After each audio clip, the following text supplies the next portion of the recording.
Pigmentation ಬಂಗು ಇದಕ್ಕೆ ಪರಿಹಾರವನ್ನು ನೋಡೋಣ. ಅಜೀರ್ಣ, ಮಲಬದ್ಧತೆ, ಫಾಸ್ಟ್ ಫುಡ್, ಜಂಕ್ ಫುಡ್ಗಳ ಸೇವನೆ, ಟೀ, ಕಾಫಿ ಇದಾಗಿರೋದು ಹೋಗ್ಲಿಕ್ಕೆ ಏನ್ ಮಾಡ್ಬೇಕಂದ್ರೆ ಕಕ್ಕೆ ಹೂವು ಅಂತ ಬರ್ತದೆ. ಈ ಮನೆಮದ್ದುಗಳ ಜೊತೆಗೆ ಈ ಲೇಪನವನ್ನು ಮಾಡೋದ್ರಿಂದ ಒಳಗೂ ಶುದ್ಧಿ ಆಗುತ್ತೆ, ಹೊರಗೂ ಕೂಡ ಶುದ್ಧಿಯಾಗಿ ಹರಳೆಣ್ಣೆ, ತ್ರಿಫಲ ಅಥವಾ ಇಸಾಬ್ ಸೇವನೆ ಮಾಡೋದ್ರಿಂದ ಹೊಟ್ಟೆ ಶುದ್ಧಿ ಆಗುತ್ತೆ. ಅಜೀರ್ಣ, ಮಲಬದ್ಧತೆ ಸಮಸ್ಯೆ ಗುಣ ಆಗುತ್ತೆ ಈ ಪೌಡರ್ ಸೇವನೆ ಮಾಡೋದ್ರಿಂದ.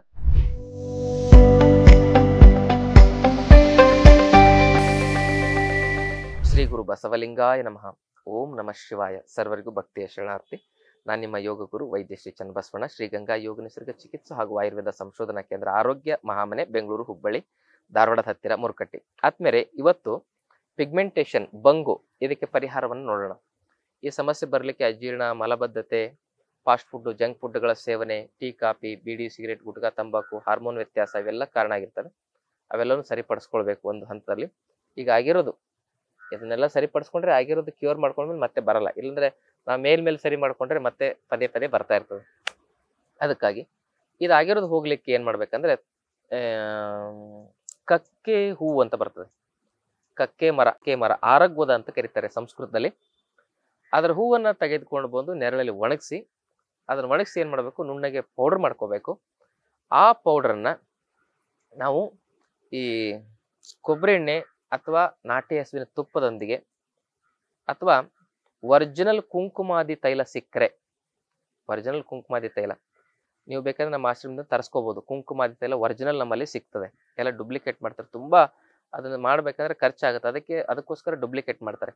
ಆ ಕುಂಕುಮಾದಿ ತೈಲದಲ್ಲಿ ಅದನ್ನ ಮಿಶ್ರಣ ಮಾಡಿ ನೀವು ಮುಖಕ್ಕೆ ಹಚ್ಚಿ 99% ಜನರಿಗೆ 1-2 ತಿಂಗಳಲ್ಲಿ ಬಂಗ್ ಹೋಗುತ್ತೆ. ಆಮೇಲೆ ಇನ್ನೊಂದು ಮನೆ ಮದ್ದು ಏನಂತ ಹೇಳಿದ್ರೆ, ಗುಲಾಬಿ ಹೂವು ಅದನ್ನೆಲ್ಲ ಒಣಗಿಸಿ ಪುಡಿ ಮಾಡಿ, ಕಕ್ಕೆ ಹೂವನ್ನು ಅದನ್ನ ನೆರಳಲ್ಲಿ ಒಣಗಿಸಿ ಪುಡಿ ಮಾಡಿ, ಮುಲ್ತಾನಿ ಮಿಟ್ಟಿಯನ್ನ ಪುಡಿ ಅಂತೂ ಇದ್ದೇ ಇರ್ತದೆ. ಅದು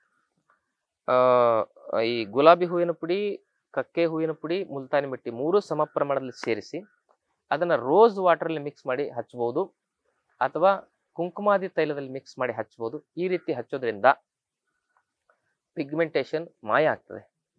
ಇದು ಎಲ್ಲ ಪ್ರಯೋಗ ಮಾಡಿ ಪ್ರಾಕ್ಟಿಕಲ್ ಆಗಿ ನೋಡಿ ನಿಮ್ಗೆ ಹೇಳ್ತಾರೆ. ಅದಕ್ಕೋಸ್ಕರ ಎಷ್ಟೋ ಕಷ್ಟಪಡ್ತಿರ್ತಾರೆ ಪಿಗ್ಮೆಂಟೇಷನ್ಗೆ.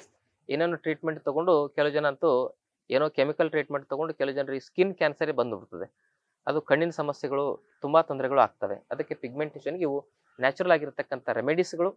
ಹೊಟ್ಟೆ ಶುದ್ಧವಾಗಿ ಇಟ್ಕೊಳ್ಳಿಕ್ಕೆ ಹರಳೆಣ್ಣೆ, ತ್ರಿಫಲ ಚೂರ್ಣ ಅಥವಾ ಇಸಾಬ್ಗೋಲನ್ನು ಸೇವನೆ ಮಾಡ್ತಾ ಹೋಗಿ. ಮತ್ತು ಅಜೀರ್ಣದ ಸಮಸ್ಯೆಗೆ ಶುಂಠಿ, ಒಣಶುಂಠಿ ಮತ್ತು ಜೀರಿಗೆ, ಓಂಕಾಳು, ಆಮೇಲೆ ಸೋಂಪುಕಾಳನ್ನ ಸಮ ಪ್ರಮಾಣದಲ್ಲಿ ಹುರಿದು ಪೌಡರ್ ಮಾಡಿ ಇಟ್ಕೊಳ್ಳಿ. ಆ ಪೌಡರ್ನ ಬೆಳಗ್ಗೆ ಸಂಜೆ ಸೇವನೆ ಮಾಡಿ. ಇದರಿಂದ ಅಜೀರ್ಣ, ಮಲಬದ್ಧತೆ, ರಕ್ತ ಶುದ್ಧಿ ಆಗುತ್ತೆ. ಅಜೀರ್ಣ, ಮಲಬದ್ಧತೆ ಸಮಸ್ಯೆ ಗುಣ ಆಗುತ್ತೆ ಈ ಪೌಡರ್ ಸೇವನೆ ಮಾಡೋದ್ರಿಂದ. ಹರಳೆಣ್ಣೆ, ತ್ರಿಫಲ ಚೂರ್ಣ ಅಥವಾ ಇಸಾಬ್ಗೋಲ್ ಸೇವನೆ ಮಾಡೋದ್ರಿಂದ ಹೊಟ್ಟೆ ಶುದ್ಧಿ ಆಗುತ್ತೆ. ಈ ಮನೆಮದ್ದುಗಳ ಜೊತೆಗೆ ಈ ಲೇಪನವನ್ನು ಮಾಡೋದ್ರಿಂದ ಒಳಗೂ ಶುದ್ಧಿ ಆಗುತ್ತೆ, ಹೊರಗೂ ಕೂಡ ಶುದ್ಧಿಯಾಗಿ ಪಿಗ್ಮೆಂಟೇಷನ್ಗೆ ಪರಿಹಾರ ನಮಗೆ ಶಾಶ್ವತವಾಗಿ ನಾವು ಕಂಡುಕೊಳ್ಬೋದು ಅಂತಕ್ಕಂಥ ಮಾತನ್ನು ಹೇಳ್ತಾ, ಮಾಹಿತಿ ಇಷ್ಟವಾದಲ್ಲಿ ಆಶ್ರಮಕ್ಕೆ ಒಂದು ವಿಸಿಟ್ ಮಾಡಿ ತಮ್ಮ ಏನಂತ ಹೇಳಿದ್ರೆ ತಮ್ಮ ಅನುಭವಗಳನ್ನ ಶೇರ್ ಮಾಡ್ಕೊಳ್ಳಿ, ಇಲ್ಲ ಕಮೆಂಟ್ ಮೂಲಕ ಶೇರ್ ಮಾಡ್ಕೊಳ್ಳಿ. ಚಾನಲ್ ಸಬ್ಸ್ಕ್ರೈಬ್ ಮಾಡ್ಕೊಳ್ಳಿ, ವಿಡಿಯೋನೆಲ್ಲರಿಗೂ ಶೇರ್ ಮಾಡಿ. ನಮ್ಮ ಆಶ್ರಮದಲ್ಲಿ 5 ದಿನದ ಆರೋಗ್ಯ ಶಿಬಿರ ನಡೀತಾ ಇದೆ ಪ್ರತಿ ತಿಂಗಳು. ಆಸಕ್ತಿ ಇರೋರು ಆ ಶಿಬಿರಕ್ಕೆ ಭಾಗವಹಿಸಿದರೆ ಆರೋಗ್ಯ ನೆಮ್ಮದಿಯಿಂದ 100 ವರ್ಷ ಬದುಕಬಹುದು. ತಮ್ಮೆಲ್ಲರಿಗೂ ಭಕ್ತಿಯ ಶರಣಾರ್ಥಿ. ಲೇಟೆಸ್ಟ್ ಹಾಗೂ ಇಂಟ್ರೆಸ್ಟಿಂಗ್ ಸುದ್ದಿಗಳಿಗಾಗಿ ಬಾಸ್ ಟಿವಿ ಕನ್ನಡ ಚಾನೆಲ್ನ ಸಬ್ಸ್ಕ್ರೈಬ್ ಮಾಡಿ. ಹಾಗೆಯೇ ಬೆಲ್ ಐಕಾನ್ ಪ್ರೆಸ್ ಮಾಡಿ. ಇದರ ಜೊತೆಗೆ ಫೇಸ್ಬುಕ್, ಇನ್ಸ್ಟಾಗ್ರಾಮ್, ಎಕ್ಸ್ ನಲ್ಲೂ ಮಿಸ್ ಮಾಡದೆ ಫಾಲೋ ಮಾಡಿ.